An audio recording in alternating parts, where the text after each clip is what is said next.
standard, fully customizable 14.2-inch diagonal cluster display sits directly in front of the driver.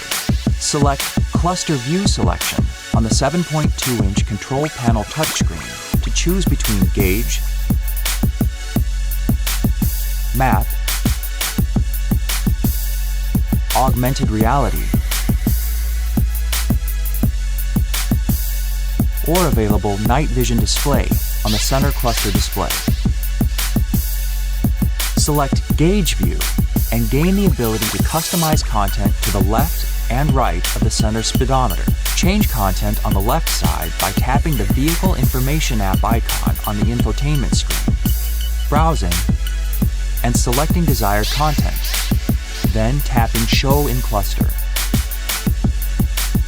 Remove content from this zone by tapping Remove from Cluster.